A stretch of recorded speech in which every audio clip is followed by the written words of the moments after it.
ચમત્કારના દાવા કરીને અંધશ્રદ્ધા ફેલાવતા ભૂવા બાદ હવે તમને તંત્રએ કરેલો એક ચમત્કાર બતાવવો છે। અમદાવાદ મહાનગરપાલિકાએ બુદ્ધિનું પ્રદર્શન કરીને 80 કરોડનું પાણી કરી નાખ્યું। તંત્રએ એવો બ્રિજ બનાવ્યો છે કે જેના બીજા છેડે કોઈ રસ્તો નહીં પણ એક દિવાલ છે।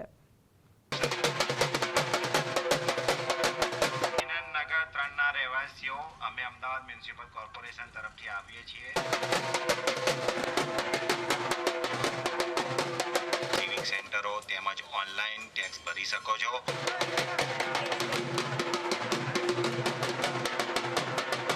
અમદાવાદ મ્યુનિસિપલ કોર્પોરેશનના કારનામા અને હરકતો જોશો તો તમે અવાક થઈ જશો। તંત્રની જાદુગરી બતાવવા પહેલા તમને એએમસીના ટેક્સ ઉઘરાણી માટે નીકળેલા કર્મચારી બતાવવા છે, જે ઢોલ વગાડી વગાડીને ટેક્સની ઉઘરાણી કરી રહ્યા છે।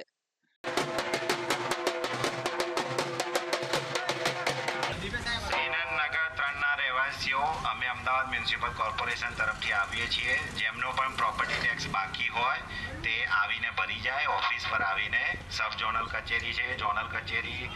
પરંતુ એએમસી જેટલી મહેનત ટેક્સ ઉઘરાવવા માટે કરે છે, તેનો 1% મહેનત પણ આ ટેક્સના પૈસા કેવી રીતે વાપરવા તેની પાછળ નથી કરતી। અમદાવાદના ઘુમા શિલજ રોડ પર એએમસીએ બુદ્ધિનું પ્રદર્શન કરતો રેલવે ઓવરબ્રિજ બનાવ્યો છે।